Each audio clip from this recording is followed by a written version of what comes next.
Hey,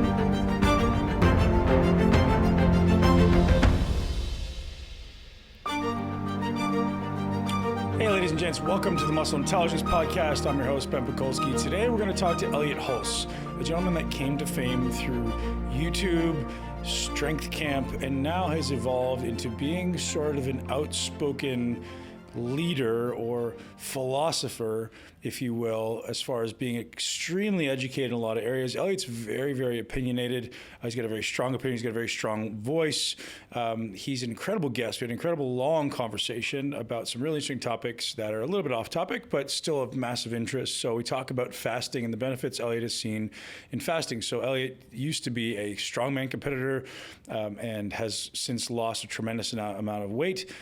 He talks about his experiences with 10-day fasts, and I'm really curious about that because it seems as though every spiritual and religious body since the beginning of time has encouraged fasting for the spiritual benefits. So I dig into that a little bit. We move from there into something that obviously you know is a massive interest of mine, is parenting. So Elliot's got some very interesting opinions when it comes to parenting, as well as relationships and the dynamic between men and women, this idea behind what is the ideal relationship and what is the role of a man, the masculine role, and what is the role of a female.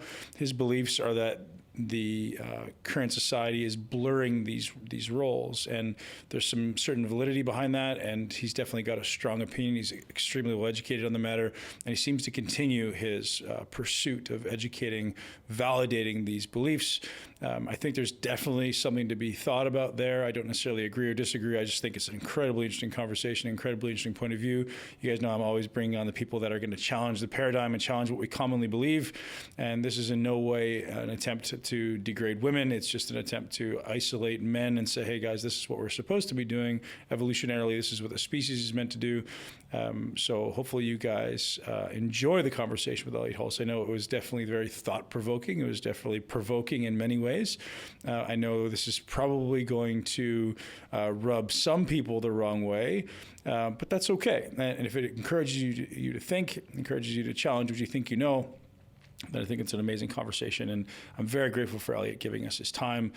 He laughs a little bit about the fact that he gets a lot of slack on the internet for ultimately polarizing men and women. But if you think about the polarities that exist in the universe, it does make a lot of sense. And if you follow it down the path of the ambiguity that exists in current relationships and how we have a massive failure rate in marriages and relationships, and it could, perhaps not causative, but correlative, have something to do with the blurring of the genders. And I think hearing this opinion is valuable and maybe just encourages us to step into our own role, whatever that happens to be in relationships. If you happen to be the leader, if you happen to be the follower, and just taking ownership for whatever that happens to be. Because in every relationship, in every tribe, there should definitively be one leader. We wouldn't live in a tribe of 30 people that had 10 leaders. We would obviously be misled and be very confused, which is, again, what it seems to be going on in society right now. So a lot of really interesting conversation. Elliot and I really enjoyed chatting, and I love talking to very, very smart people who can back it up. And again, remembering this is one man's opinion. This is his perspective. I could offer many other perspectives as to why certain aspects of relationship roles exist, particularly in the realm of voting. Elliot's got an opinion there, but you know, this is, again, his opinion, and I love this conversation, and I hope you guys too. Tell me about what you experienced when you fasted, man. I'm very curious because I haven't done a 10-day fast. That's intense. Humility. That's the biggest takeaway, because you have to submit yourself to the pain. You just got to sit there. You don't have the energy. You can't make yourself go work. You can't make yourself go work out. And if you do, your efforts are going to be fruitless. Like, why bother? So I spent a lot of time just sitting, just looking out the window. Yeah, that sounds great. Yeah, and that's hard, sure, you know. Damn right it is. It's probably exactly what you needed. But I realized, so next, and I took on too many responsibilities during my fast because, you know, I think I'm a beast. That's what you do. I can do it. I can do it all. But next time, I realized I have to set aside days where I have absolutely no responsibilities, nothing to do, and I can just sit. So walk me through the journey though, man. So the first 24 hours typically hard. Second day it starts to get a little easier. Third day you're kind of, oh, this is kind of easy. I can keep going on. At what point does it start getting hard again? It only got hard on day 11 for me because I was at freaking Disney World with my family, walking around in the hot sun, dehydrated, standing on lines. And so my plan was to go a minimum of 21 days. And then I realized I started in March 1st and my birthday is April 10th. And that was exactly 40 days. So here I am thinking I'm Jesus. And I'm like, I'm gonna do 40 days. Yeah. But they didn't work out that way because within that first 10 days, like I said, I was in Disney and I was like, all right, I can't do this any longer. So I broke, but I'll try again. I'm going to try again in July. Wow.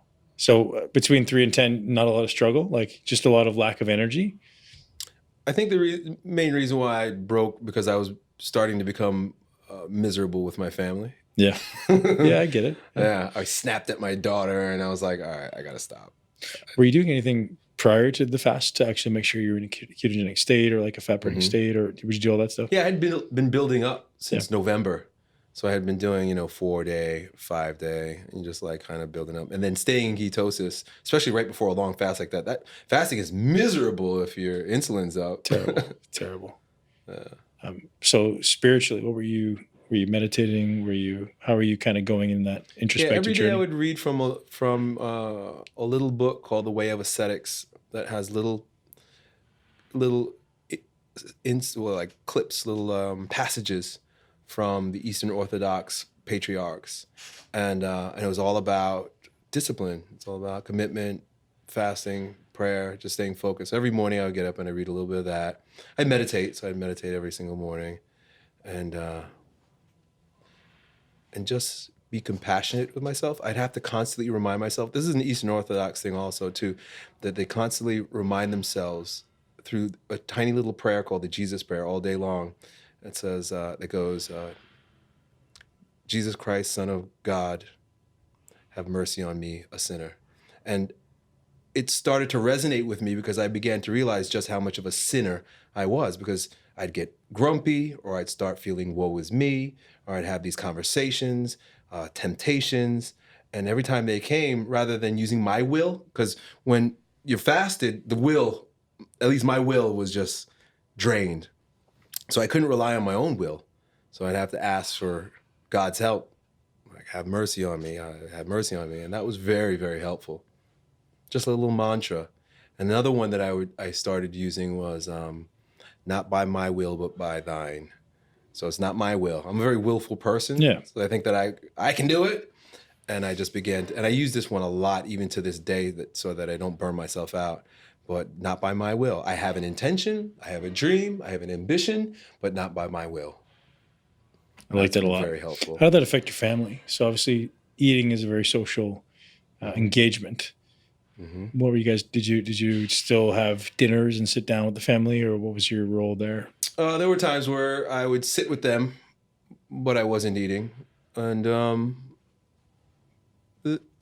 I wouldn't say that it affected us very much, except for how much was being spent on groceries. Because I eat the most in the house. I got 3 daughters, Yeah. My son is only 8. So the biggest impact on my family was, wow, we're spending like $1,000 less a month on food. Yeah. I'm very curious what you experienced spiritually. So obviously you're doing the meditation, but it almost, my vision of what a 10+ day fast would be is like this almost spiritual cleansing, to where you're just spending so much time introspective. So most of us eat, and I call this coping mechanisms, right? Yeah. Everyone in society we have stress, whatever you label as stress, anxiety, and we do things to cope, or we do things to mask, right? So I'm stressed, I eat. I'm stressed, I drink. I'm stressed, I do drugs. I'm stressed, I have sex. I'm stressed, I put the music on, whatever, I watch TV. But you didn't have the most typical one that most people do to drown out that fear, that anxiety, that pain that exists. So I'd love to hear about the struggles. I'd love to hear about the path. Mm-hmm. Tell me about that. Well, like I said, it manifests itself mostly in just my character. I became very quiet. I think as far as my family is concerned, that's probably where it was most effective, because I'm pretty vocal in my home. And all of a sudden, Dad's not speaking too much. And things that would typically trigger me I would just sit and I would be with it and I would watch. I became much more allowing, rather than tangling, getting involved with everything. And it's interesting because by allowing, I started to notice how things just unfold without my contribution or my getting involved. So I would literally just sit there almost like they wouldn't even know I'm there, but like, the girls would start arguing or something. And I think just my presence without even saying anything sort of shifted the environment where they would look at me and they would just stop and walk away. It's like, well, we're not triggering dad. You ever study like red pill philosophy and the rational male, they call it shit tests. That women put men through shit tests. Totally. And daughters put dads through shit tests. Yeah. How much are you willing to put up with? Yeah. Can I push your buttons? Yep. Yeah. And I started to recognize that it was during the fasting since I started fasting, I recognized like my daughters are shit testing me. And so when I became more withdrawn and turned in, their shit tests had little effect. I noticed that they were shit tests. I didn't know they were shit tests before, but then I recognized that they were shit testing me and they had little effect and they just began to dissolve, go away. So you're obviously a very consciously aware, present guy, mindful guy. Do you feel like that was escalated or is it relatively the same as it is on a day-to-day basis? Oh, absolutely. 100%. Yeah. I'm mindful because I'm not mindful. I'm hyperactive. I'm egocentric. All those things are innate in me. And so I began down the road of meditation and humility. I mean, in a lot of ways, God humbled me through my injuries because I'm an arrogant bastard. Mm-hmm. The best way to get to me is just chop them up. So I tore my Achilles tendon, tore both biceps, had a hernia. I have so many injuries just these past few years that really humbled me. But the fasting was a choice to become humbled. And so my ego just dissolves. Even more than, I found that it was more beneficial to my centeredness than even meditation. For sure, because it's almost 24 hours of meditation. Instant meditation. Yeah. Almost like, with Wim Hof, you get in that water, you have no choice but to breathe. If you have a hard time teaching somebody how to deep breathe, right. Well, that all goes away when you put them in the water. Right. Yeah. Well, you have a hard time getting someone to be grounded and to be centered and to be mindful, take away the food. And the food, because it's our most common repetitive form of consumption, it's like the underlying pattern of consumption. We don't stop and we're completely unconscious of it. Yeah. Mm-hmm. When that was taken away, I began to notice all my other addictions. I didn't realize I had, like sex, for example. I didn't realize how emotional, and I've been with my wife since we were 14 years old. Right. I didn't realize how emotional I was about sex when I came to my wife until I started fasting. Even addictions like social media and whatnot. I was smoking a lot of weed for a while. And it wasn't until I started fasting that it just fell away. So you stopped smoking weed while you're fasting as well? Yeah, well, I had to. Before I got into the prolonged, I was doing like some shorter ones, and Danny and I were laughing on the way here because he's my dealer. There's like, if you fast and smoke, you're not gonna fast. No. So I had the munchies. So I began to realize, okay, I have to stop this. But then it was so easy because I was just not consuming anything. Right. Extremeness, we were talking about before, like it's better to be extreme than to be all the way moderate. Yeah. If I'm stopping consumption, then I'm just stopping consumption and it's easy. Right. But if it's like being moderate, just a little bit, cutting calories, whatever it is, that for me is tough. Well, so I had a guy on my podcast a couple weeks back, Brian Kane, and he said, the hardest thing in the world is being 99% in. It's so much easier when you're 100% in because there's no doubt that creeps in. There's no uncertainty. There's just, this is the way I'm going. Burn the boats, go. As soon as you have that 1% of doubt and like, maybe I'll eat a little bit. It's over. It's game over, right? Yep. So you're absolutely right. It has to be 100% or nothing. Mm-hmm. Yep. You break that seal. That's it. It's done. How did you break the fast? Was that at Disney? Yeah, and I had to decide. Once the food came to the table, I had to look at it. Yeah. and decide, okay, am I going to break my fast? If it wasn't what was appealing to my soul, I had to really ask myself, is this going to be the right thing in my body? I would have just kept fasting. But my wife knows me. I'm a food snob. And I was like, we're going to eat at Disney. She's like, don't worry. It was like the best place they had, which really wasn't so bad. But what they brought out was this huge salad. And it just looked so satiating. The vegetables were fresh and crisp. Right. And just one look at it, I was like, yeah, I'm breaking fast. That's the only thing I've ever wanted to eat, either when I was dieting for a show or when I was fasting. Similar restriction for me. And it's the only thing I ever wanted was fruit or salad. Yep. Like something that's like, because you're getting a little bit of sugar, you're getting a little bit of water. It's like the only thing I ever wanted. Mm-hmm. Very interesting, man. So what sent you down this path of wanting to fast and wanting to challenge your will and challenge your ability to be ascetic? Well, I started fasting. I assume we're rolling. We rolling? Yeah. Nice. I started fasting in 2002 because I became a part of a spiritual, a religious community called the Baha'is. And it was so funny because I found the community and I was sold right away. I love the scriptures. I love the people. I was like, oh, boy, I want to be a Baha'i. And they're like, well, we start the Baha'i fast next week. And I had never fasted before. I played college football, was lifting so, I mean, I never went without 6 meals a day, pounding the food, drinking the protein shakes. And here they are like, well, it's a part of being a Baha'i is you fast for 21 days. Actually, I'm sorry, it was 19 days. And I was into it. I was like, oh man, because it's a challenge also, talking about being extreme. Somebody throws a challenge like that in front of me, especially when it's for, I say spiritual ego, for transcendence. I'm like, hell yeah.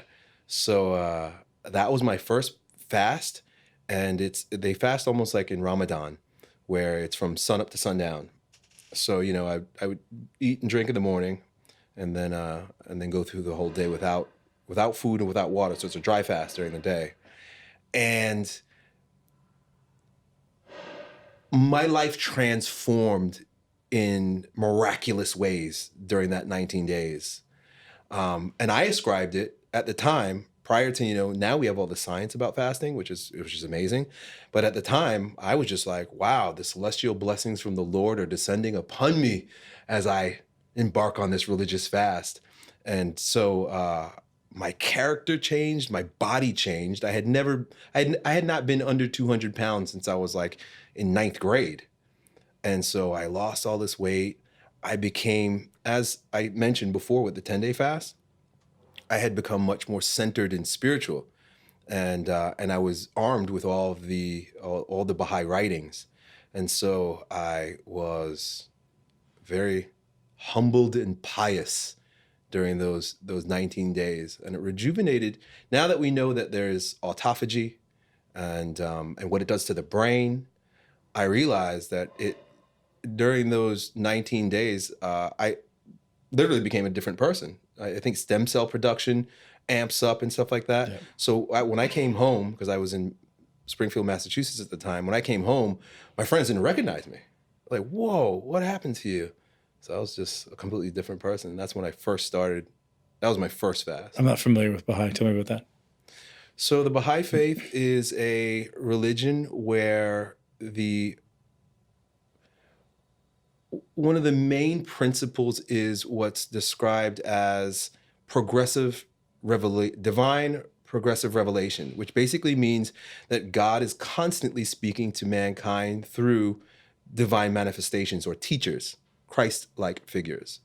And so the Baha'is believe that, Abraham, Moses, Jesus, Muhammad, Buddha, Krishna, Zoroaster, that these are all divinely inspired teachers that God just, based on God's logic, decides, well, at this place, and it's usually where darkness reigns, at this country, at this particular time, God has his cycles, I'm going to descend upon the people through this teacher and enlighten them, wake them up. And we do know that, where religions are sparked, a renaissance usually begins. You know, I think of like Muhammad and how he brought together the warring tribes of Arabia. And it's like funny because a lot of their religious practices were very practical. Like Islam may have saved France, may have saved parts of Europe. Can't say the same now, but back then, because they came in with this practice of washing, which, you know, back then and during the particular age that I'm describing, and I can't give you the exact dates, the French were pretty nasty. They were not bathing. They'd be caked up with makeup and put on perfume. And so there was a lot of sickness. And here come the Muslims, and they're washing their hands, washing their face, washing their bodies. And as they came in and taught that practice, which was divinely inspired through Muhammad, disease cleared up. And so, you know, that's God's intention with all religions, is to raise humanity back up. So Baha'u'llah is believed by Baha'is to be the most recent of divine manifestations. And he showed up in Persia, Iran, modern day Iran, in I think it was in the 1830s. And his message included what I just described as divine revelation. And he preached global unity. And so that was very appealing to me at the time. You know, like I've always been attracted to religion, but being of mixed race and growing up in Long Island, New York, I had a hard time fitting in, knowing where I belonged. You know, everybody knew what they were, and then they asked me, like, "What are you, Elliot?" I don't know who I am. So when I was wanting to come closer to God, and a big part of the reason that I was drawn towards coming closer to God is because I started reading philosophy, and I became introduced to quantum physics, science, and I started reading the works of a man named Rollo May, I think his name was, and it was the first time that I ever heard God described in a scientific way, with this poetic, philosophic language. And it transcended my race, it transcended sex, it transcended the flesh, and it was scientific. And so I knew that there would be some form of I was looking for liberation, I guess. Some form of liberation and acceptance through religion, and I couldn't find it because all of the churches were segregated, and that bothered me at the time. And when I found the Baha'i faith, I was instantly attracted to it because when I went to their first meeting, it was all different races of people, different languages of people. And I was like, okay, I think I'll fit in here with this misfit bunch. Very interesting. You still follow that faith? No. No. I love the writings. I love the founders of the faith. I'm not a fan of the institutions. I think that there's an agenda to create a global economy by turning us all into consumers. And I think that's a big part of what globalism is trying to do. You know, break down all of our borders and turn us into one homogenized mass of easily controllable, easily to manipulate consumers. And I just have this, and this is just me, I'm just throwing it out there. I have this sense that that the Baha'i faith has been hijacked by Zionists and globalists. And it would make sense because it's a religious philosophy that would lend to that. It would lend to its people being accepting of all that. But I don't think the agenda is right. And so that's where I'm at with it right now anyway. I'd love to go down the path of talking about commercialism and this constant perpetuation of consumption, as you say, right? It's like, this, and again, I live in North America, so I notice it most here. But having spent a lot of time abroad, it seems to be perpetuated globally, as you're saying. This idea of the incessant desire to always keep up with the latest, and you always have to have the best, this egocentric drive to accumulate trinkets. How do you integrate that into your understanding of that reality into your life? Like, how do you live when you know that, and how do you avoid it? It's funny, I think, because just my nature, and I think this may be the nature of most men, but we get manipulated out of this, is to be very minimalist. I remember, like, as a kid, I didn't want new sneakers all the time. Like, I liked my old sneakers, and even though like all the other kids were getting new sneakers all the time, I would wear the same ones over and over again. Even if, like, you look at my style now, like, I wear the same thing every single day, no matter what. And so we were talking before about it being extreme. I even like extreme simplicity. Like, that's why I was really interested in the carnivore diet. Like, if I could just nail everything down to just like these small parameters, I can go really, really hard because there's less distraction. So the more stuff, the more trinkets, the more technology.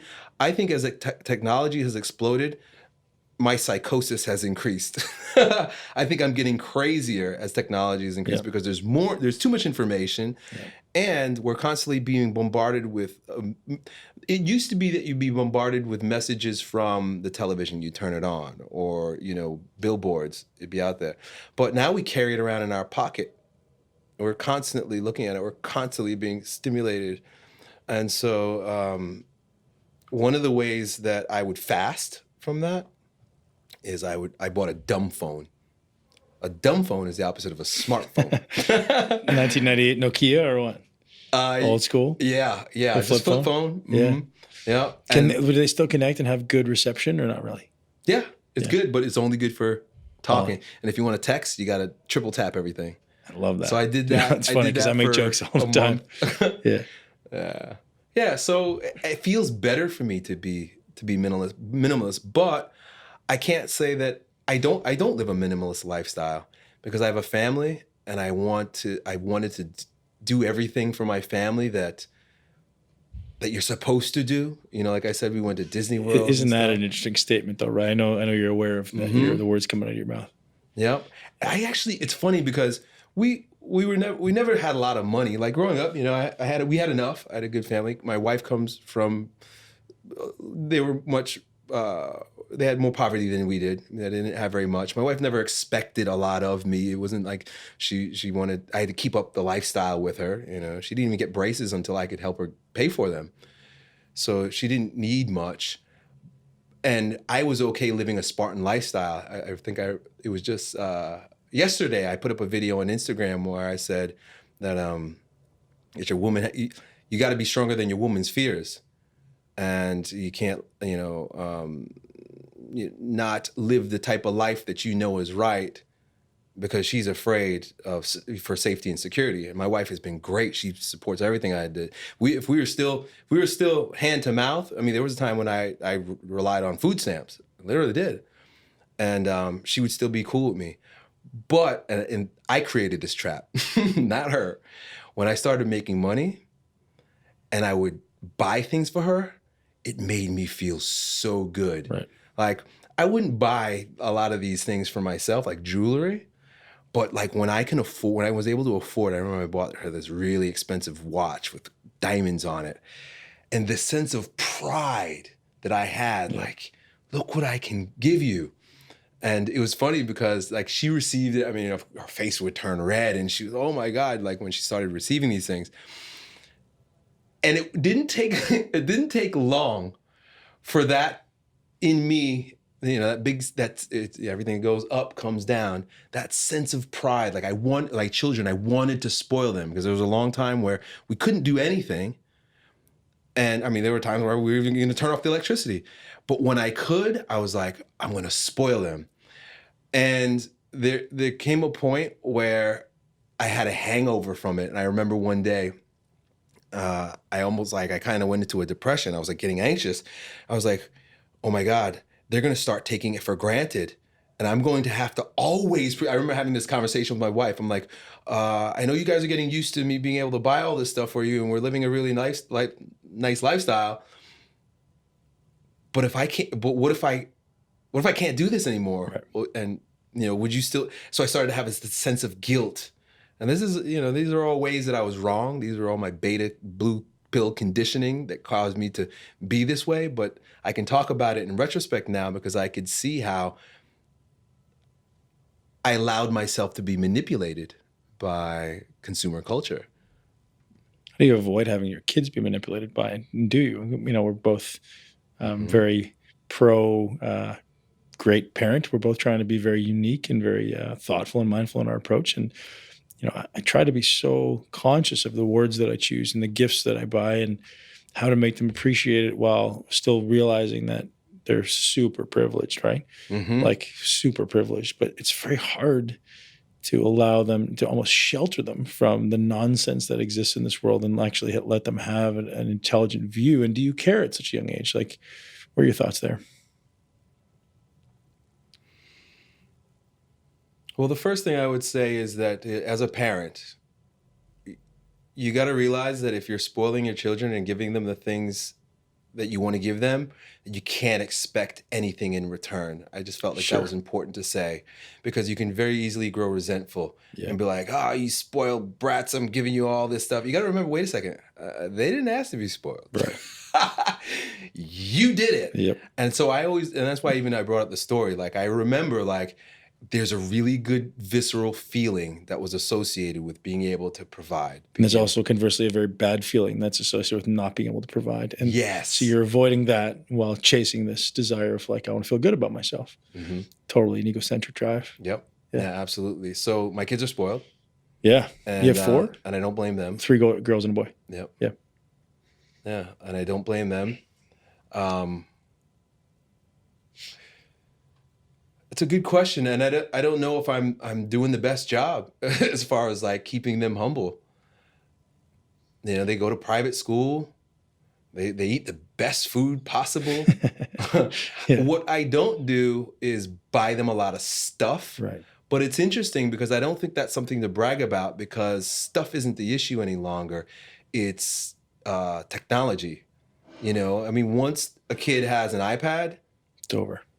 What else does he need? He doesn't want toys. He doesn't want anything else. Yep. So really, we spend less on gadgets and stuff as a result, but at the same time, they have an endless stream of entertainment and ideas. And do you curate it? What they can watch? We had for a while. How old's your youngest? 8. 8. Yeah, we had. And the oldest is? 14. She's the age that I was when I met my wife. Wow. And so I am conservative in various, in a lot of aspects as well. And it's just funny because she's at the age that I started having sex with my wife. And here I am, based on my experience and being a dad, I tell my children, and I truly and truly believe this. This is my advice to all young men, even that that follow me and ask me questions, that promiscuity is not a good idea. It doesn't help. We've been fed a lot of BS in this utopian idea that it's YOLO and you can do whatever you want and go out there and screw as many people as you want. It messes with your head long term. Pornography, like another thing. And again, I grew up with no guidance in this stuff, right? So you kind of go off and do your thing, and then you realize, like, man, that just did nothing good for your life. Like at the time, it seems like a good idea, and I know a lot of guys like whatever, man, but it's just not a good idea for your brain, for your relationships. It's destroying relationships, as is social media, I believe. The idea that the grass is always greener. It's so easy to go look in this, on Instagram or whatever the hell, the Tinder, with those dating apps. It's so easy to go look, and it makes it so challenging to have a successful relationship. So everyone I talk to now is having struggles in the relationship. Everyone. I'm like, God, that just can't be a human thing. It has to be a cultural thing. It has to be just because of what we're being exposed to. Yeah, I agree. Leads us down the path of masculinity. I know it's one of your favorite things to talk about. I love your conversations around that. Tell me what that means. So to you, what does it mean to be a man? Well, I look at it this way. Everything in the incarnate universe, everything that's tangible, everything that's here, everything that we can sense has, when it's boiled down to its most fundamental building blocks, have a duality to them, a tick-tock to them. I mean, even think about your heart, systole and diastole, inhalation, exhalation, proton, neutron, or electron. I don't know which one it is. Electron, right? That's the feminine, negative, and then the positive. Proton, Everything's negative and positive. Even the technology that we're talking about, it's a series of zeros and ones. Yeah. Right? Zeros and ones. That's all this is. Digital. That's why they call it digital. Digits, 2 digits. And so the basic fundamental building blocks of everything that not only is physical, but creates potential is negative and positive. And what I mean by that is, like, of course, technology is because you've got the potential of the negative and the positive working together. A man and a woman, the woman being negative, vagina, empty, man being positive, direct, masculine, erect. Giver, taker. Come together in order to produce. That's our most... The ability to create another human being through the negative and the positive of male and female is really... That's where all of our power comes from. All of our power is sex power. All of our power is sex power. And it doesn't necessarily mean penis and vagina power, but remember before you and I were talking about parasympathetic and sympathetic. Yep. Sympathetic, parasympathetic. So it's this balance between the masculine and the feminine that allows the world to be. And so, I mentioned before about globalism and this desire to flatten the playing field through egalitarianism, or what I like to say, equalism as a religion, which doesn't exist. It doesn't make sense. We're not equal, because if we were equal, we wouldn't have the power of negative and positive.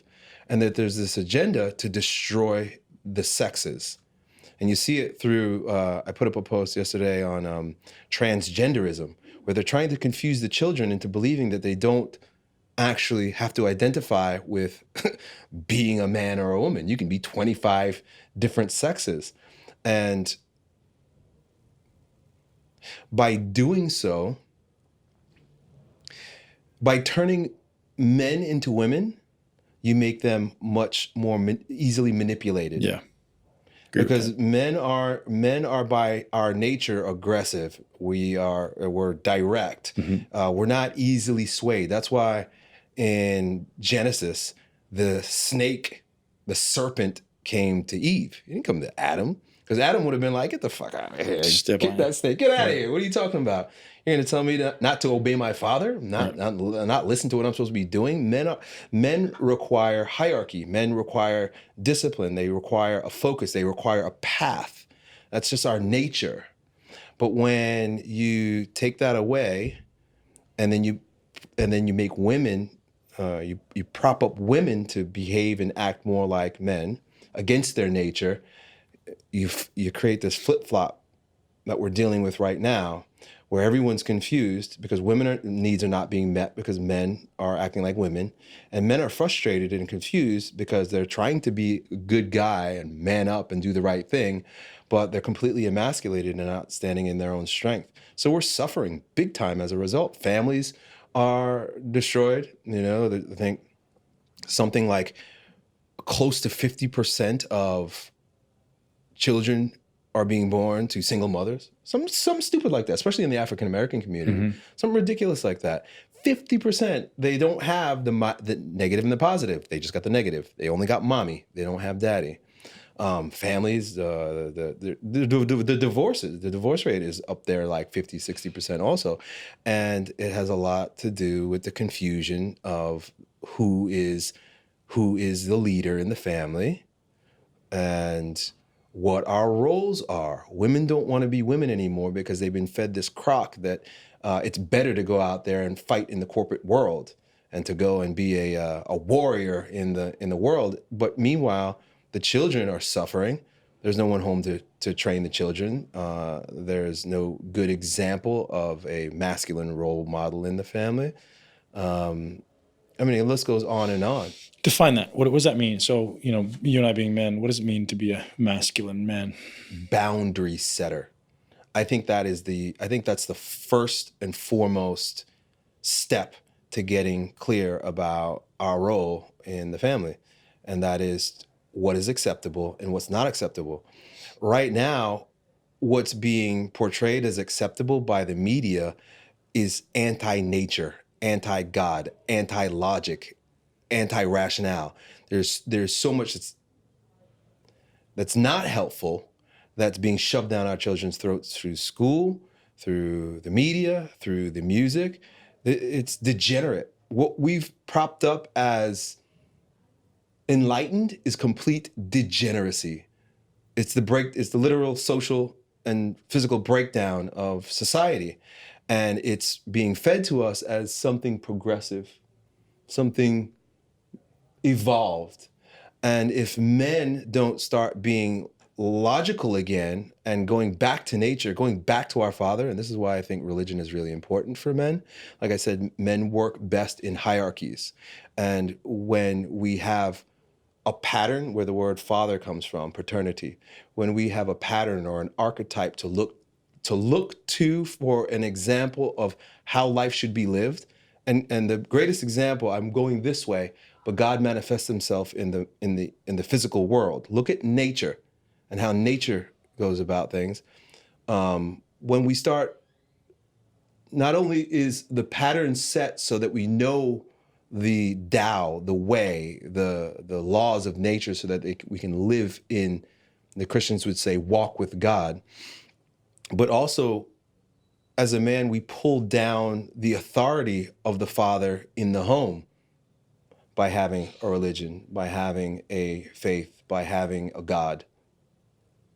So I think that's important also. I don't think a man can carry the weight of authority that he needs in his home, especially in this world, if he's not pulling it down from the divine. Because the government has authority over your family, the schools have authority over your family, the media has authority over your children's minds. So we have to bolster ourselves and support ourselves with as much patriarchal energy, father energy, God energy, power as possible. And you have to have faith in order to do that, because the world will tell you you're wrong. A lot of people are attacking me. They get upset when I talk about these things, because they in a lot of ways, a man also needs to be tested, and in my resolve. So, there I'm with that. Two things to pull out of that. So you said men are boundary setters. How does the dynamic look between a man and a woman in an ideal scenario? So boundary setters within a family, that makes a lot of sense to me. How about the dynamic between a man and a woman? What's the interaction look like? What does the roles look like? So in Iron John, Robert Bly talks about the garden, and within the garden is where things grow. And in all mythology and storytelling, there's even a really beautiful one in the Baha'i writings. There's a wall around the garden. Nothing grows beautifully without a wall around it, because it needs to be protected from scavengers or deer or people who want to come in and pick. So a wall, like Donald Trump wants to build a wall, and everybody is so upset about the boundary that he's setting. But I remember as a kid, my dad, we had a big fence around our house, and we had a great family, because my dad made it a point that everything inside these boundaries, everything inside these walls, I care for, protect, and put all my focus and concentration and love in, so that it can flourish on the inside. And I think when a woman has a walled garden, she can relax and cultivate. She will be a better provider. She'll be a better caretaker. She'll be a better mother when there's the safety of the wall. My wife loves when I lay down the law. She loves when I come in and set a boundary. She is more apt to be softer and to want to nourish. And, my wife's a tough lady also too. She's very tough. But at the same time, she needs my strength on the outside, on the periphery as a man, to hold things out or to hold things in, so that she can do her work in a relaxed way. Big part of the reason why it's tough for women to be women is because they can't relax, because their men have no boundaries. Their men it's like a lesbian relationship. It's like two women. And, women don't trust each other. So she can't trust him. Very interesting. How does one integrate that into modern day living? So women often go to work. Women often, maybe the man's not making enough money. Mm-hmm. Maybe they're having just integrating into common expectations of society, right? Like it's very abnormal, maybe not so much in all circles, but it's very abnormal for a woman to stay home and take care of the kids and be a mother. And what if they don't have motherly instincts? Like there's so many possible scenarios where, that becomes a struggle. And what if so how do we begin to kind of suss that out? Good luck. And this is the struggle that most of the young men that I speak with deal with. I have a very traditional upbringing. Yeah. And my wife fell right in with that. And we've got a very traditional way of being with one another. We started dating very early and got married. Who does that? But I don't think it's going to be that easy for most young men who are dealing with women who are putting up booty pics on Instagram. Right. A lot of them are super promiscuous, I don't know how I would feel marrying a woman that had sex with like 50 plus guys, right. Which a lot of these women, they're out there partying. I had a talk with Rollo Tomasi yesterday from the Rational Male book series. And he spoke about how because the woman is an absorber. Women takes in, men throw out. Right. So there's scientific research. I'm not making this stuff up. Make a lot of stuff up, but this one, secondhand scientific research that says that when a woman receives the sexual impression of a man, that it stays as a part of her DNA, even so that that potentially the children, it might be your child, but there are potential aspects of the child that come from previous sex partners because there's an impression on her, through epigenetics. Sure. Epigenetics, yeah, of course. That there's an impression left on her through the man, and the more she was open to that man, really. Just because she's screwed 50 guys doesn't mean all of them really had an impact on her. The more impressed she was by him, the more that her character, the epigenetics is changed. So here you go, like you want to marry this woman who's been with 50, 100 guys, and they're all living. Many of them are still living inside her. So.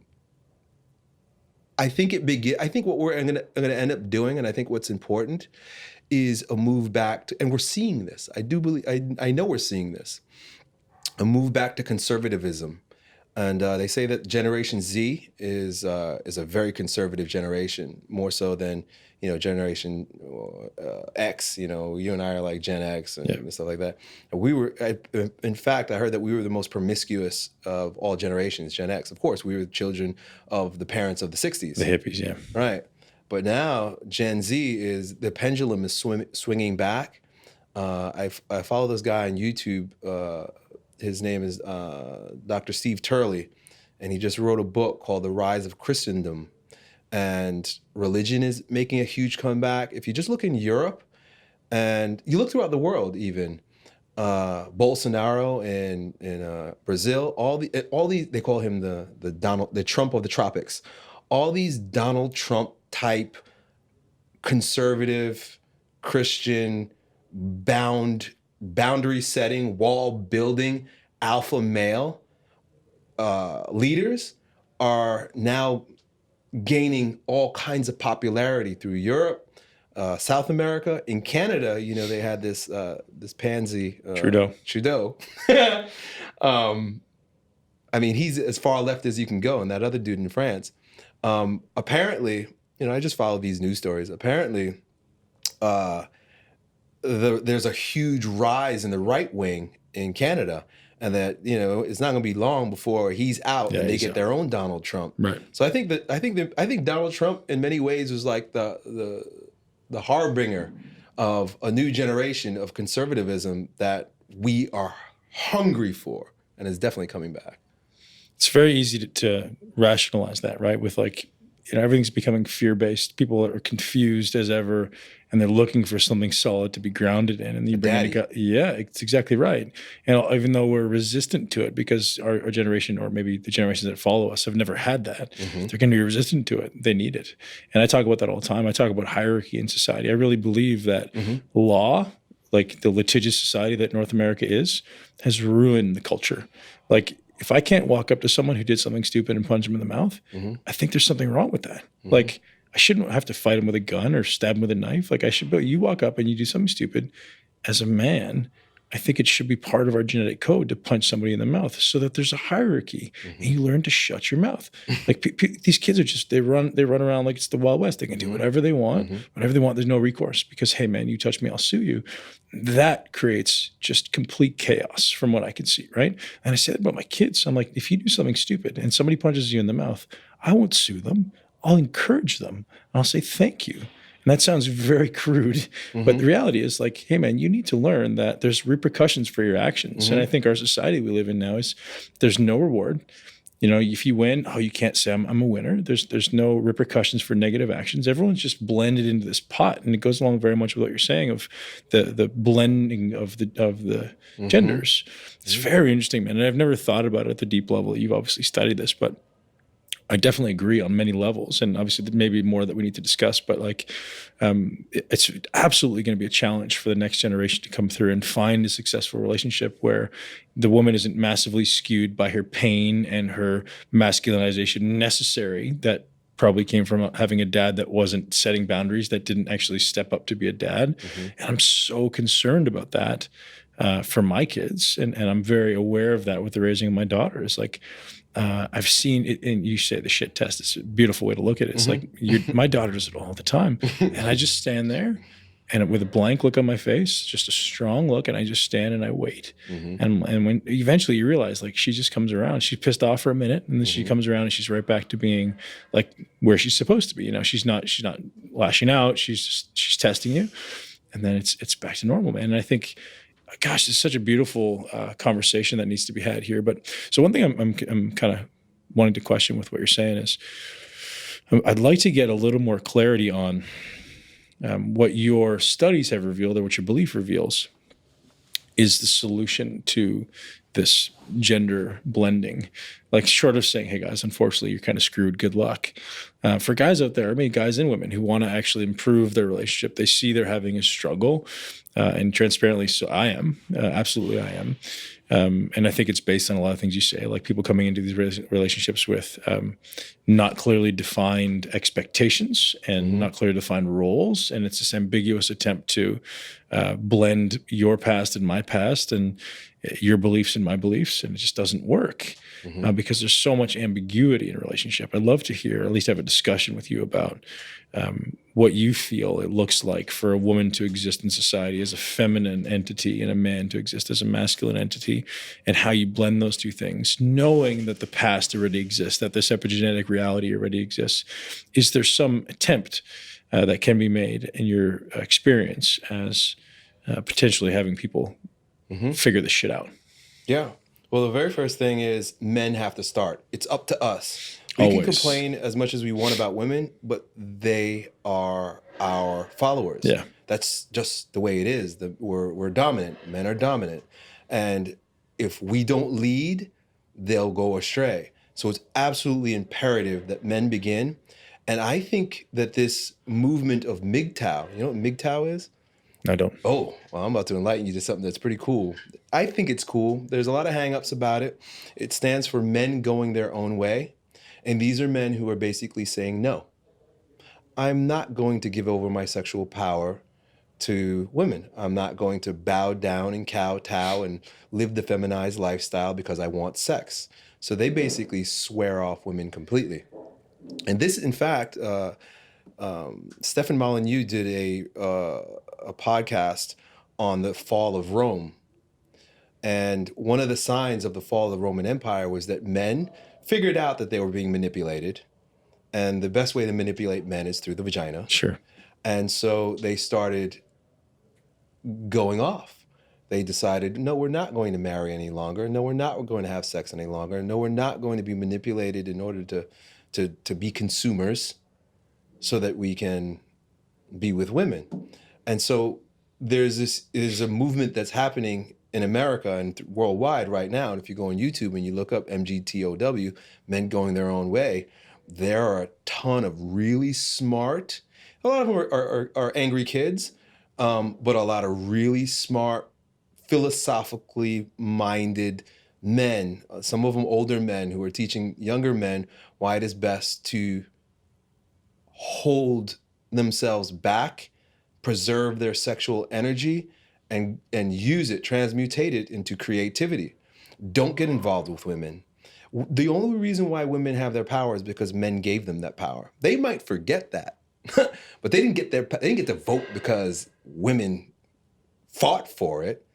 They didn't get the birth control pill and easy abortion and no-fault divorce because women fought for it. Men had to yield. Men had to give in. Men had to allow that to happen. So in the same way that all the power had been given away, men at an individual level can begin taking our power back by not needing pussy. And that's really where our downfall is. And this is why you even look through all religions have their monks. And there's a reason why, and a lot of MGTOWs call themselves monks. Actually, I was meeting with a young man recently, and he called himself a monk. He's like, yeah, I'm a monk. And I thought that was brilliant. And there's a big reason why there's always this monk class or this class of men that don't get involved with the material world. The word material comes from, the root of matter, which is where we get maternity also, the mother. And our overemphasis on feminization which has a lot to do with our inappropriate attachment that isn't broken. There's supposed to be an appropriate detachment, breaking away from the mother for all young men. That doesn't happen in our culture any longer, causes us trapped in the Maya, in the material world. And that's why we are like a rite of passage consumers. Yes. In every culture, regardless if you become a monk or not, you have to put women in their right place. And putting women in their right place is not saying you get in your right place. It's about your paradigm and how you see women as a man. And most men need women. They're very needy, emotionally needy and physically needy, because they're wanting to fill this void where mommy either couldn't or mommy had to move away and couldn't satiate that sensuality that, were grown men walking around still trying to appease as addicted lovers. What does that look like for a child or for, transcendence of mother? Have you read any spiritual or historical accounts of what it looks like to have this rite of passage exist? Because that's something I'm actually very concerned with, or at least very aware of, putting my children through something like that. Mm-hmm. There's just too much, not gender, but role ambiguity in society. Like, when do you ever become a man? How do you know when you have to stop being a boy and start taking care of yourself and start being a strong man? It doesn't exist. So I've literally, my kids being very young, started, framing, okay, what does it look like? And how do we build towards something at, 8 and 10 and 12? And we wrote that in the men's group we talked about recently or WhatsApp. How do you start building towards something that by the time they're, 17, 18 years old, they've already built a substantial degree of confidence in themselves, their ability to take care of themselves, to take care of a family, to take care of, business, get shit done. And rather than, being 25 years old and still living in mom's basement because you feel incompetent or fearful that you could challenge the world, have you found any interesting, exciting methods of doing this? Well, I'll talk about the archetype of initiation. Got it. The method is dependent on the time. And one thing for sure, men will initiate themselves if elders don't do it. And this is, it could happen through sports, but it could also happen through gangs. It happens through, a myriad of unresourceful ways as well.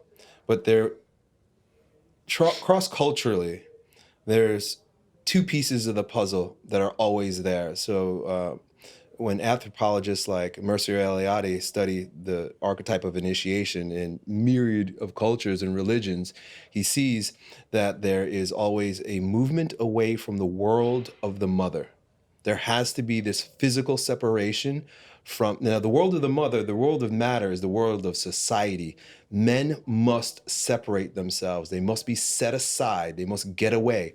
So for example, my brother, who was very much involved in Native American spirituality, participated in a rites of passage called the Sundance. Mm-hmm. And so one of the things that they had him do, he had to go away. He went up to a reservation somewhere. That's the first. You have to physically be separated from your mother. Sure. This can't happen at home. Right. You say you can't be 25. You got to physically be separated from your mother. Our ancestors would make a big play of it. They would. This is described in Iron John, where the men and the women conspired. They knew. All right, this young man, he's starting to feel his oats. He's starting to talk back. He's starting to get aggression. Once testosterone girl comes up, men start feeling our power, our sexual power. And the ancestors understood, okay, he's ready.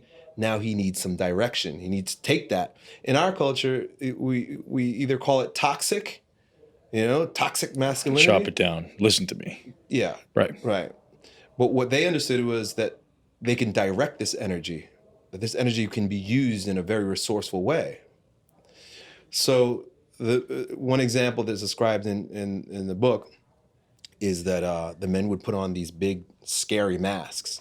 It's all about humility. Here's this little boy starting to feel his oats. He's starting to feel himself. And he's talking back to mommy. He's walking around like a big shot. He's talking to the girls. So the mothers and the fathers recognize right away, okay, it's time for him to know something. It's time for him to be initiated. So they would put on this whole, this scary act where the fathers would come into the home and strip him away from his mother. And the mother would play along with it, and the women would play along with it too. Oh, they're taking my boy. And this is all to scare him, because you have to be shocked into humility. There's a sense of humility that initiation provides. That's what it's supposed to provide, so that so you can learn how to respect the energy. And so they would take him away, and like I said with my brother, they would offer austerity. So there's always the moving away from the world of the mother, away from the tribe, away from the society, away from sensuality, comfort, your bed, safety, your baba, your safety. And it would always be an austerity and a challenge. You'd be somewhere where now you're really being humbled. And so with my brother, they took him up on a cliff somewhere, and they found a boulder, drew a circle around it, was like, you sit there and don't move. And he sat there for 4 days, fasting in the sun, sitting on a rock. And it's really a breakdown process. You've got to break down the mama's boy in the boy. You got to break down all of his weaknesses. So you got to challenge him. And so sometimes they would tattoo him. You got to sit there for 3 days straight while they're tattooing you. And in one culture, they would knock out a couple of his teeth. Another culture, they talked about how they would all the men would cut themselves and then drip some of the blood into a thing, and the boy would drink it. So there was all these strange, they may sound like things, but they were all meant to humble the boy and to break him down so that he could participate in the second half of the equation. So the first half is movement away from the mother and break down his weakness, expose himself to his shadows, and then introduction to, or what he calls atonement with, the world of the father. And this is where the men would now start sharing the meaning and the mission and the purpose and the religion, the stories of the people that gave context for the power that he now carries. So for example, if you remember in Lion King, Simba, who was in the jungle, he was set apart, right? That was his initiation. He was set apart, but he didn't have that introduction to the world of the father. So he moved away from the world of mother. He was out there living in the jungle until the old Rafiki, the old initiator, found him, reminded him who he was, took him up to the mountain, to the cliff, and pointed to the sky. We always look to the sky, Father. And he says, you're not alone. And you have a tremendous responsibility. And, he looked up in the sky and he saw the picture of his dad. And his dad spoke to him and told him, you're the king and this is important for you. And you're not alone. There's my father and the great-grandfathers and the great-great-grandfathers, patterns, paternities, fathers, God. And so that he has now a sense of dignity, a sense of meaning, a sense of purpose. So he can go back, and this is the way our ancestors would play out the drama. It's a lot of drama. We take drama for granted these days. He would come back, and in many cases would look completely different because, they would scar him or something like that. And he would get a new name. You're no longer baby boy, you're big man. So they give him a new name. And there would be a celebration to it. It's funny because they would also do like a drama where he was being reborn through a makeshift vagina, as is described in some of the anthropological work, where they would create like a maze for him to go through. And then on the other end of the maze, he's going through the bushes or whatever. On the other end, it was like he came out. He came out of the bush. He came out of the vagina. He came out and he's a brand new person, and they would all recognize him. Mom would, see him and like, whoa, who is this man? Pretend like she didn't know him. And the having everyone participate in the drama creates an emotional sense that I'm no longer that boy that was stripped out of here a week ago. I am a new man and I have a new mission. And not only that, I'm responsible to all of the other men, and not just to my fathers and to the elders, but to the fathers above. Think about the amount of honor and dignity and purpose that a young man has when he goes through that kind of drama. Do any cultures exist now that are doing this? Mercer Eliot calls it pseudo initiation, and we see it with like the military. Yeah. Now, what if there's a breakdown, right? So what if you have this desire, but there's no like grandfather, there's no great-grandfather, at least that of that have something to be respected. Where does it go? Is it then it becomes maybe indoctrinated into some cultural, like you said, like the military or a gang or something like that. It's much easier to be indoctrinated into something like that as far as hierarchy goes than simply, hey man, my dad's kind of cool, but there's nothing bigger than that. There's nothing bigger than me. So how do we begin to introduce that into life? Well, that's my intention with Grounding Camp. In 2016, I always had Strength Camp, but I created Grounding Camp to mentor to the souls of men. And it's my contribution to what I believe is a momentum that needs to be started in order to bring back ritual initiation and creating, there are elements to initiation that are required.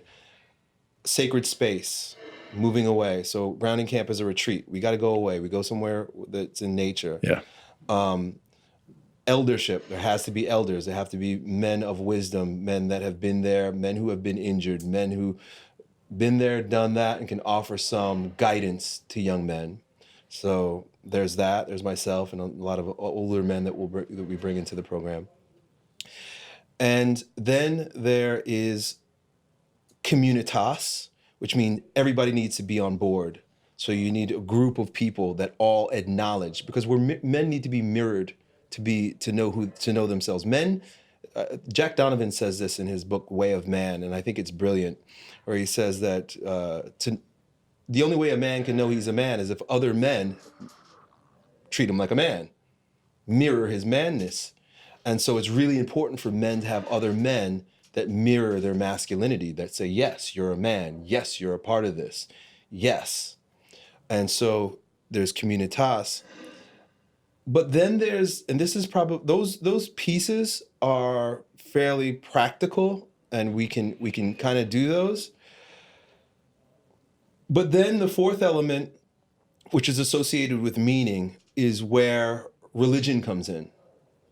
And with the secularization of the world, we've gotten rid of ritual, we've gotten rid of sacred meaning, and we've gotten rid of transcendent meaning, purpose in life. And I think it has a lot to do with this, homogenization of creating this consumer culture that they want to destroy religion.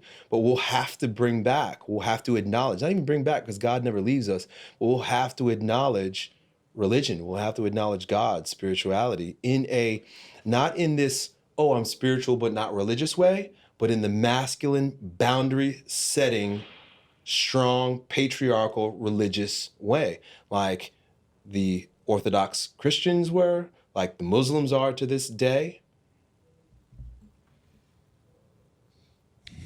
Great perspective. Thinking my way through creating beliefs around religion and dissecting your way or sifting your way through all of the noise within religion, right? There's a lot. It's how do you know what to follow? How do you know it is just propaganda? How do you know is ultimately just trying to manipulate you into giving money and be part of the ultimate cause, which is, the materialization, right? Interesting perspective, man. What are your current beliefs on how you teach religion to your family and yourself? Well, I've been kind of a promiscuous religious guy, meaning like I love God and my search for God and my search for meaning. It's just something that has been a part of my life for so long. And like you said, there's so much propaganda. As much as I was in love with the Baha'i faith, I was able to see through the agenda as well, and I think that every single time one of the great teachers comes, it becomes politicized. And I don't think it's ever been their desire to politicize it. They come to liberate us. And so with that, it's a tough question, but I can only go based on my own experience. I'm a never-ending seeker, and I think we have to be practical about what religion works best for us and in what culture. I don't really have a good answer to that. But I do know that this is why the Baha'i faith is propped up to be the new globalist religion, because it's not about choosing a religion.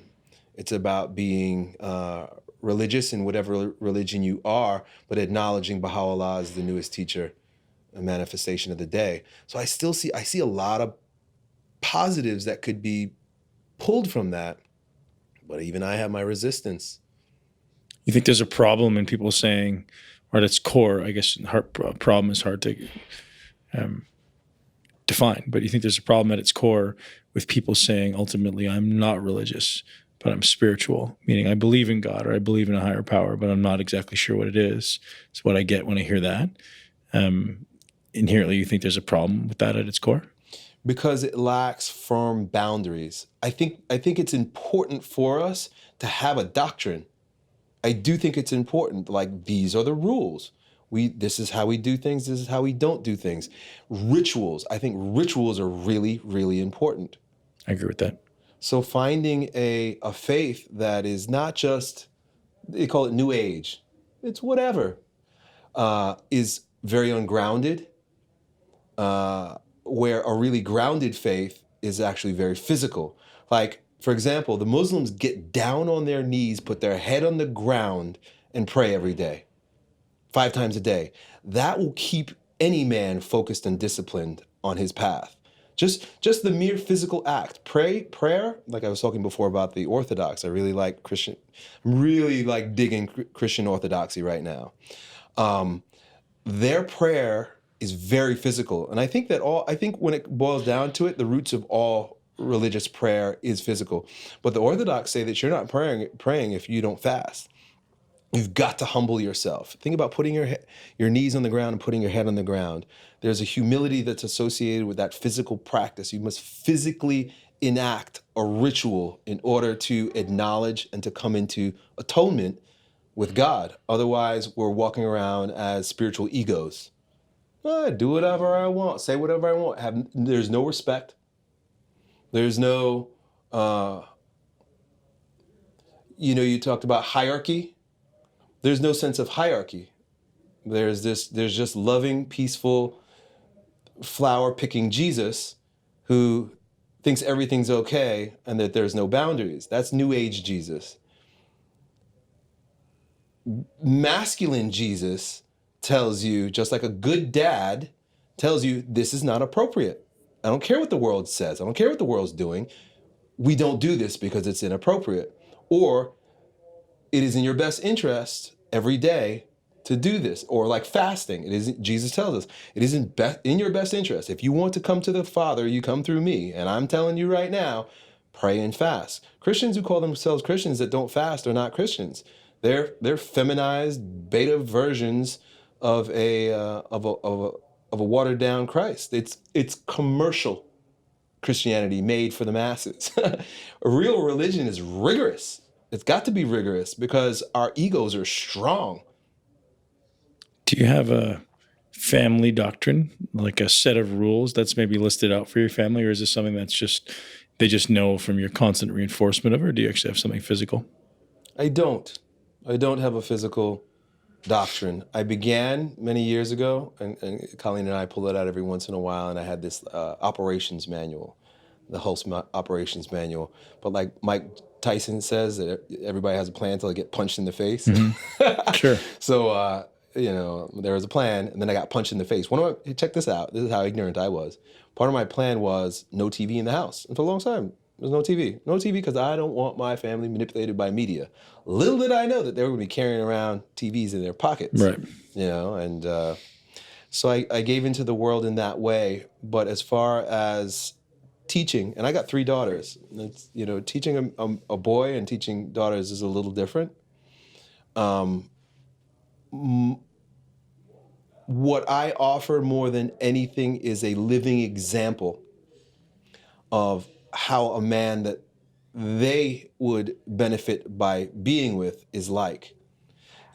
This whole idea that men do this all the time because they've been feminized, that they want their daughters to be strong, independent women.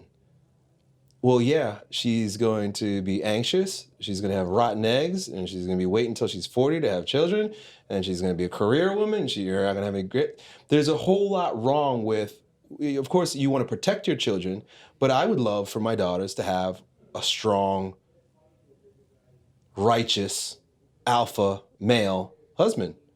And so rather than trying to turn them into men, which is that's what we do. I'm going to make her a strong, independent woman. I try to demonstrate the type of, and I tell them too, that by verbally putting up those boundaries, I think something seeps in that I hope that you meet a good, strong, stable, alpha male to be your partner in life, to be your husband. And so I think that more than anything, I offer that. And then my wife is a great example. I mean, none of our children's parents, most of them are, a big percentage of them have been divorced, but none of them can boast that they've been married and dating since they were 14 years old. I mean, my children, especially my daughters, because they're getting into that romantic age where they think we're cute, which I think is cool. It's like, yeah, your parents are pretty cute. We're pretty cool because we've done things the right way. And we want nothing more than for you to have the same kind of cute so-called relationship by doing things the right way. And we've made some mistakes, and we tell them about our mistakes, and it is our intention that you don't make the same mistakes. I can't stop my children from doing anything. It's impossible. You can't stop them.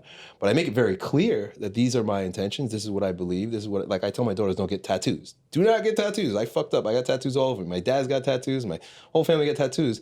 But I made these mistakes. You may make the same one, but I have to say it. So just by demonstrating and speaking up. You talked about this new YouTube series you're starting now to discuss the mistakes you've made in your life, and you're talking about mistakes in your relationship.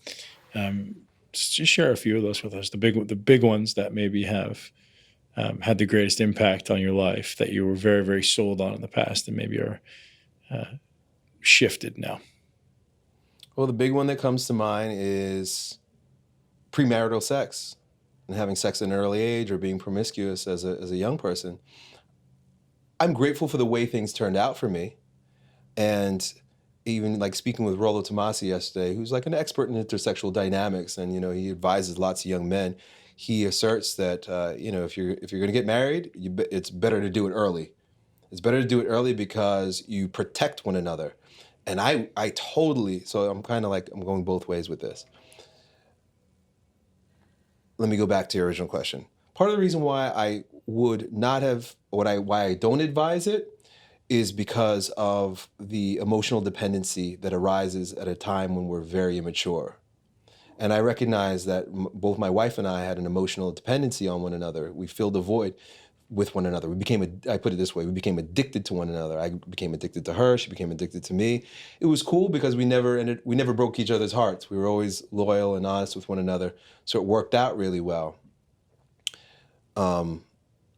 The good side of that, which I have to point out also, and this is why I don't want to say, it wasn't a mistake for me, but it's something that I advise that maybe I would have been different about in the past, is that we protected one another. We protected each other from rampant promiscuity. We protected each other from wasting a lot of energy doing things that are unproductive. Like, I am confident that a part of the reason why I was able to become a professional strongman, I was able to build my business, I was able to do so many things so rapidly, is because my sexual energy was not sprayed all over the place. Right, it's focused. My sexual energy was focused. So, a lot of it has to do with sex, being prudent about that. Going beyond just the relationship, some of the other mistakes you've made or things you want to discuss. In what realm? Because I made a lot of mistakes. Well, the ones so you said you did a YouTube series, and there's a few that probably pop out to you and go like, man, I wish I had known this when I was 18. Yeah. If you're going back to talk to your 18-year-old self, what's the greatest lesson you want to teach your little Elliot? I would have appreciated my alpha father so much more when I was younger. If I understood how feminized I was being by the world. Did you guys headbutt? Yeah, I resented him. I resented him because he was a strong boundary setter. He was a strong alpha male in the home. And growing up with American TV, going to schools where you're taught mostly by women, and women, whether they do it consciously or not, resent men and try to undermine them, and especially if they're unconscious. My mother's a good mother, but in retrospect, I can look back and I can think like, even to this day, she'll say things jokingly, but I'm like, you resent my dad's power, and there are things that she would do to undermine him, and that seeped into my consciousness, where then I would feel not resentful towards him, but I didn't respect him in the way that I do now, right? Because I realized, boy, you were a strong man. I see that man. happening in my son some days, and I actually, because I'm so aware of it, I'll have a conversation with him because I am strong and I'm very, I speak with conviction and I make sure there's very strong boundaries, but I see the resentment building some days. Mm-hmm. So having those, he's a very smart kid, so having those like one-to-one conversations to let him know, like, hey, there's a reason we're doing this, and I know you want to do this and this and this, but just rationalizing with him, I think is very useful. I don't know if your dad ever did that with you, but I think just talking to him rationally, be like, if you want to be a great man, and here's why we need to make sure these things are all in place for you to live your greatest life, for you to be great in your, the rest of your life. Yep. And I think it's a powerful place to come from because, people are always undermining you, right? The whole world undermines men and fathers. Right. And it's not just women, right? It's men, it's media, it's TV. Like everything undermines authority because authority is bad. Like, well, I don't necessarily agree with that. I agree that some authority is misguided, with ill intention. But I think having your kid at a young age learning to differentiate between what, at least have a thought process behind like what is ill intention and what is good intention. And he may not always be right. And my daughter may not always be right in her judgment of the intention, but at least she has a thought process rather than mindlessly following like a robot. Right. Like think. I always say to them, you don't need to believe everything I say. Like, it's okay if you question everything I say. I have your best interest at heart. I hope you question it. I hope you have your own thoughts. But at the end of the day, these are still the boundaries. And I encourage them to be free thinkers. Hopefully that ends up, it seems to be working well for me. So encouraging thought. Now, how about as far as your physical body, some of the things that you're doing other than fasting, some of the things you're doing now, maybe with your mind, with your learning, anything that you want to discuss there as far as like, man, I wish I would have known this when I was 18. Well, when I was in elementary school, I was diagnosed with attention deficit hyperactive disorder. And they put me on pills. So I took Ritalin. And, you know, my parents did the best that they can given the information that they had. They didn't know anything, yeah. And my parents are from Belize. Right. My mom came and she became a nurse. And, you know, when you grow up in a third world country and you come to America, everything is right in America, you know, because it's advanced. Yeah. So my mom, you know, she got involved in the medical, you know, profession, and she's here. And so it's like the doctor's word is what it is. Yeah. And so anyway, so it was neither here nor there, but, you know, the school decided that this kid was just way too hyperactive, had way too much energy. Too much energy, man. Way too much.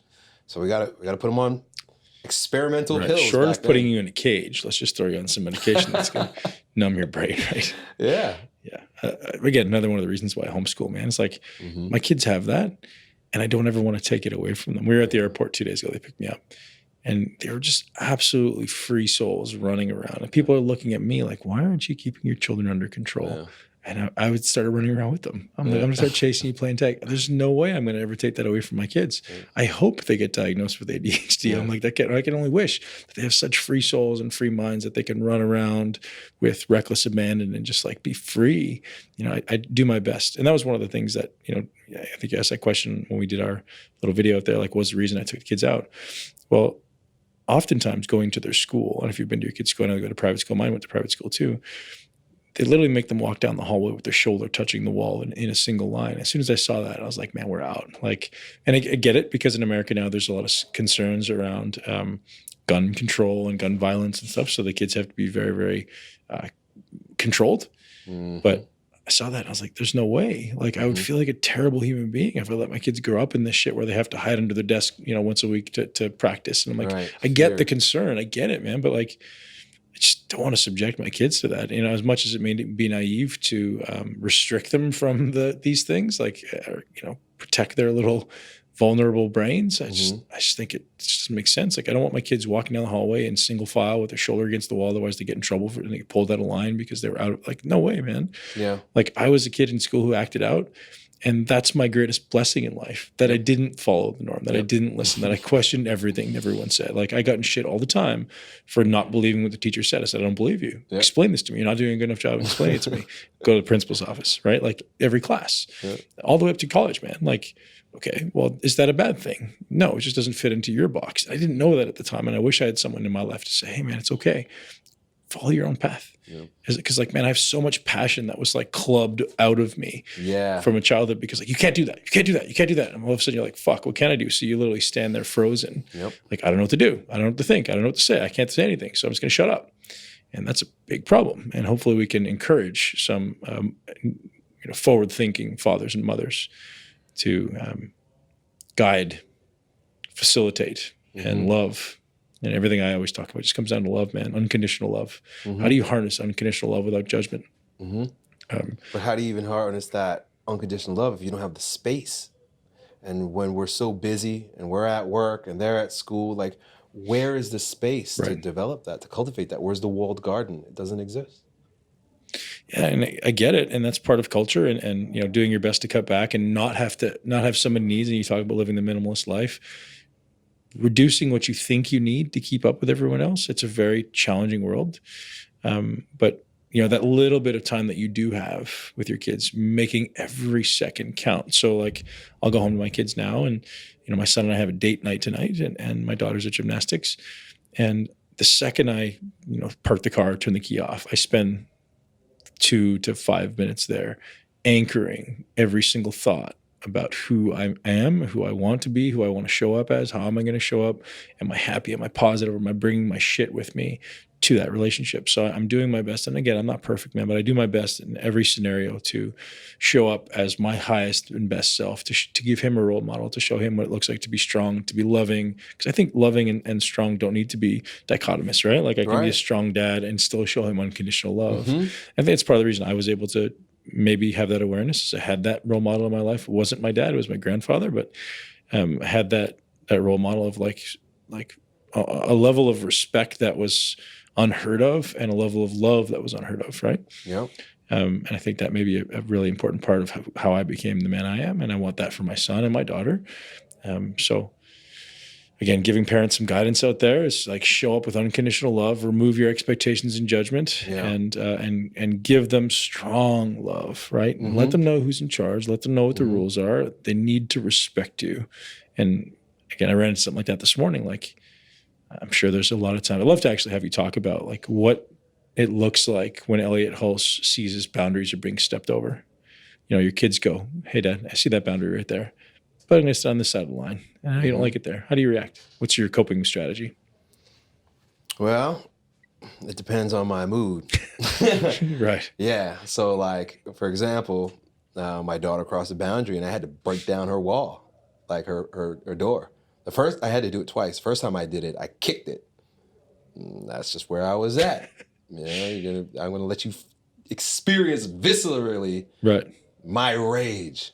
And it's funny because I do it consciously. Sure. And like I'm walking over there and I'm like, boom, and I'm trying to get a reaction. I'm creating drama. A little bit of fear.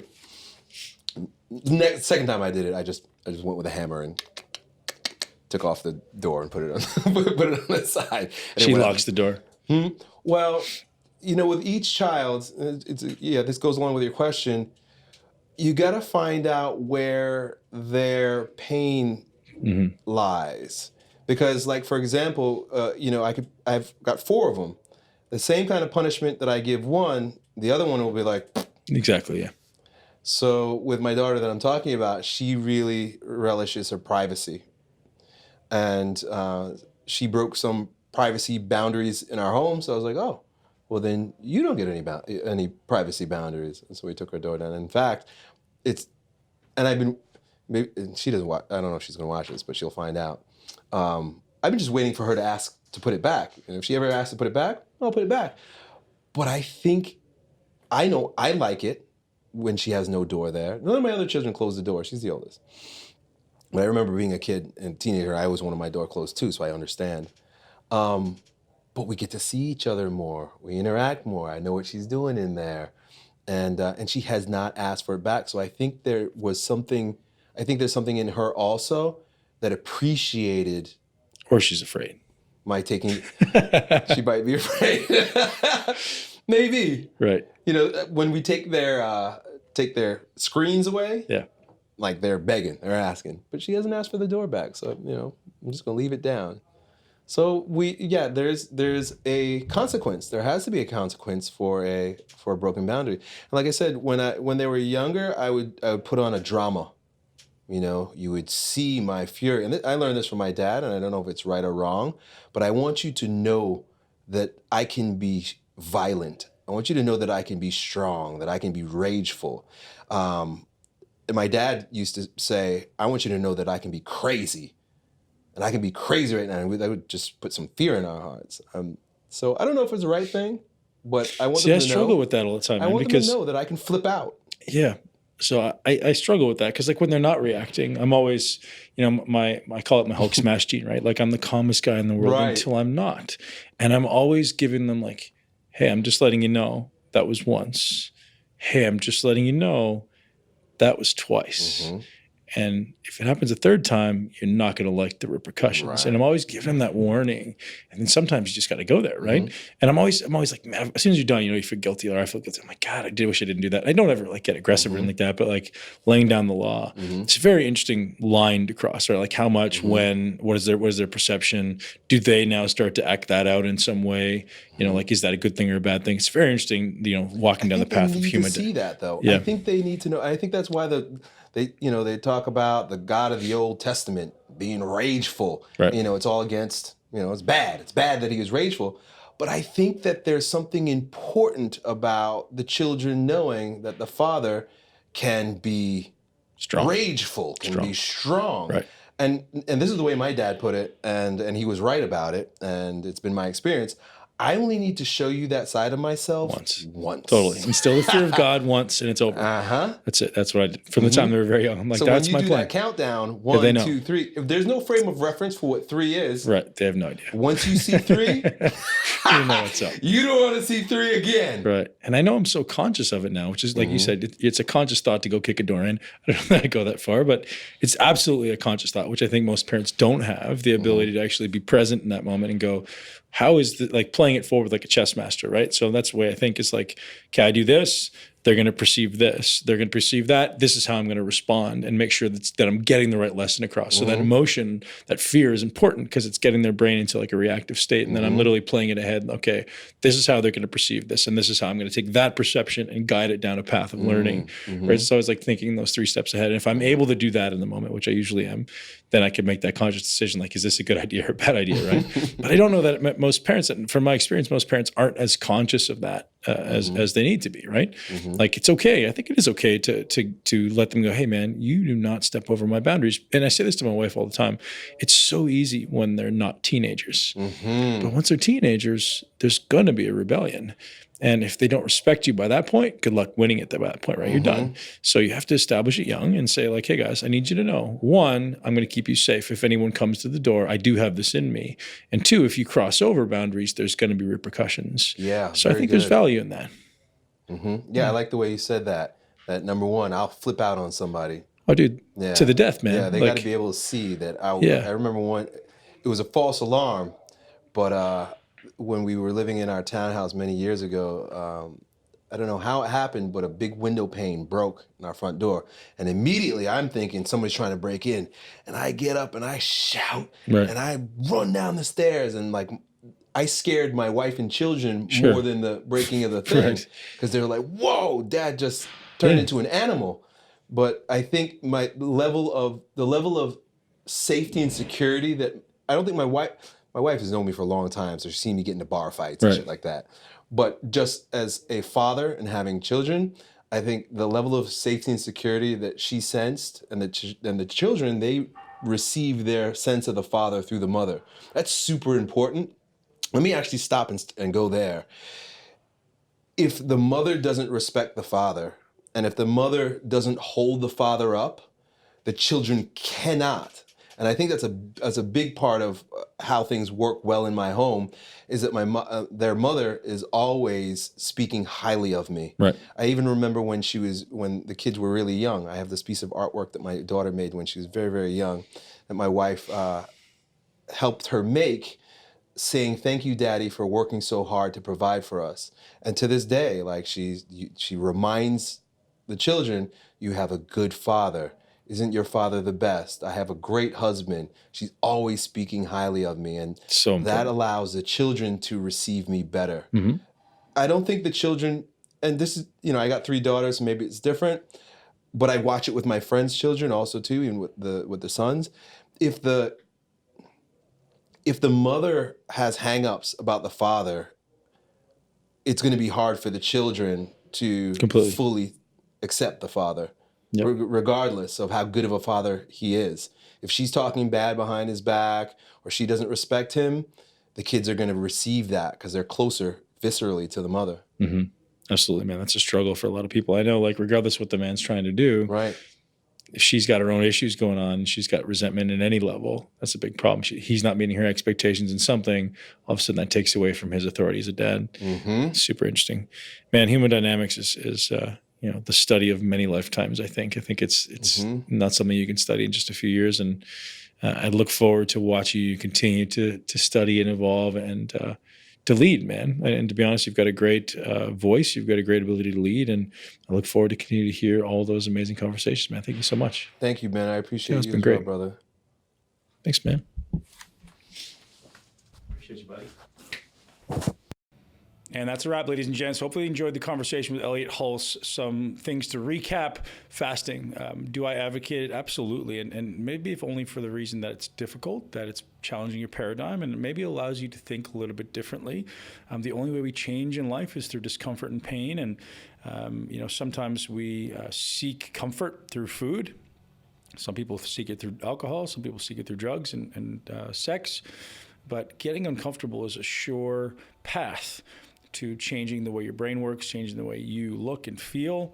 It's definitely something interesting to think about. Elliot brought up some interesting conversations around parenting and masculinity. And as I said, you may or may not agree, but it's always interesting to hear smart people talk about their beliefs and their opinions and validate it in a way that, he's reading a ton of literature behind, hey, this is what these people thought, and this is what I think too. And you can pretty much validate any opinion and any thought that you believe wholeheartedly in.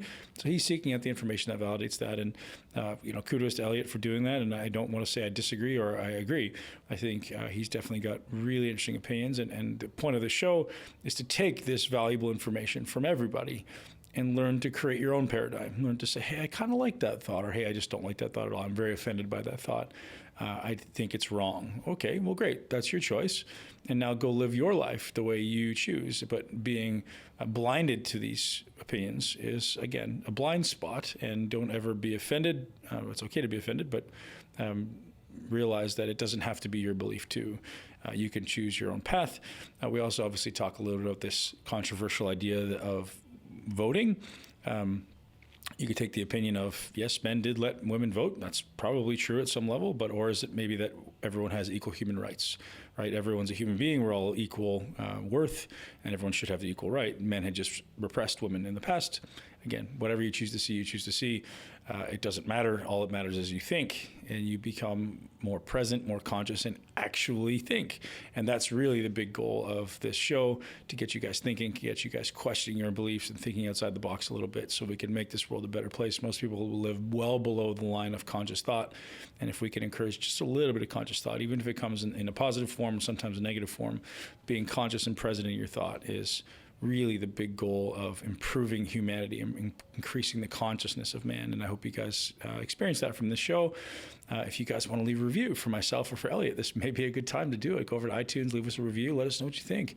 I read all the reviews. I want to know what's going on in your life. I want to know what you thought about the shows. And I get so many amazing reviews on Instagram and iTunes that I'm so grateful for you guys, and realize that stuff drives the show. So if it's something that you guys like hearing, if you want to experience the show, please, by all means, continue to leave us reviews and share it with at least one person you know will love it.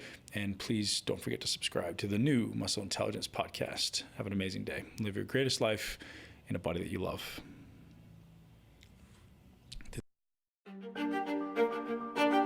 Thank you so much for tuning into Muscle Intelligence. If you enjoyed today's episode, please be sure to share it with at least one person you know. Make sure you're subscribed so you never miss an episode.